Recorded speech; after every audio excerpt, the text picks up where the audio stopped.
Salut tout le monde, je m'appelle Marlène et je suis tutrice de biostatistique. Dans cette vidéo qui suit celle de Valentin sur la TI-36X Pro, je vais cette fois-ci vous apprendre à utiliser la Casio FX92+ spéciale collège dans le cadre de QCM sur les statistiques descriptives afin de les résoudre plus rapidement sans utiliser toutes les formules ou pour réaliser une relecture plus efficace. Donc là, on est dans une situation avec un exercice type du cours échantillonnage et statistiques descriptives qui est la présentation d'un tableau de valeurs avec une situation statistique. Ici, on relève les notes sur 20 d'un groupe de 11 étudiants de PASS à l'école de biostatistique et voici les résultats. On retrouve donc notre tableau de valeurs avec une ligne pour la variable qui est ici une note de la colle et une ligne pour les effectifs qui sont le nombre d'étudiants. Dans ce type de QCM, le professeur peut demander le calcul de la moyenne, la médiane, les quartiles pour la variance, donc en fait tous les indices caractérisant une variable quantitative. Il est très important, juste avant de rentrer nos valeurs dans la calculatrice, d'identifier quelle est la ligne de la variable et quelle est celle des effectifs pour ne pas faire d'erreur de calcul. Une fois que c'est fait, on peut commencer à remplir sur la calculatrice. Donc pour commencer, il faut appuyer sur la touche menu qui est juste ici. On retrouve 8 options et celle qui nous intéresse, c'est la deuxième qui s'appelle statistiques. Donc c'est celle-ci. Pour pouvoir avoir accès à cette option, on appuie sur la touche 2. Ensuite, on arrive donc sur ce petit menu déroulant et on appuie sur 1 pour avoir une variable. On accède alors à un tableau avec une première colonne à gauche nommée X et une deuxième colonne à droite nommée F.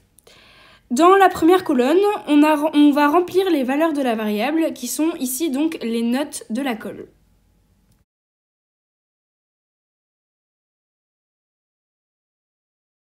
Une fois qu'on a rempli toutes les notes de notre colle dans la première colonne, on va remplir dans la seconde colonne, en fait, on va faire correspondre à chaque valeur de la variable l'effectif qui lui est associé, c'est-à-dire le nombre d'étudiants.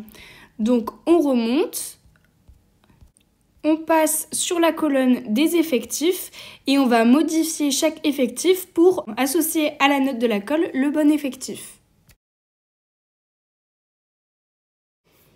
Donc ici, on n'avait pas beaucoup d'effectifs à modifier puisqu'il y en avait plusieurs qui avait un effectif de 1.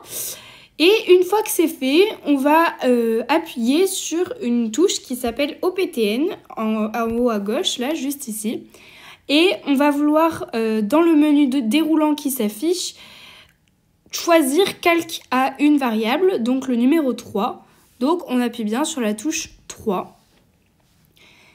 Ici, on va retrouver du coup toute une liste de valeurs.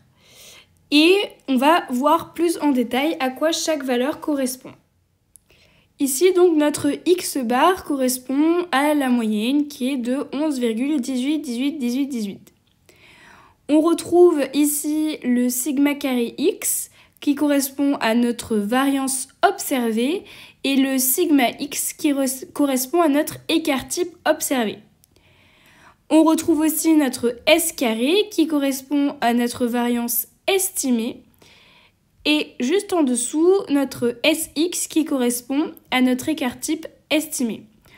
Pour bien être sûr de savoir qui est l'estimé et qui est l'observé, on retient que l'estimé est toujours supérieur à l'observé.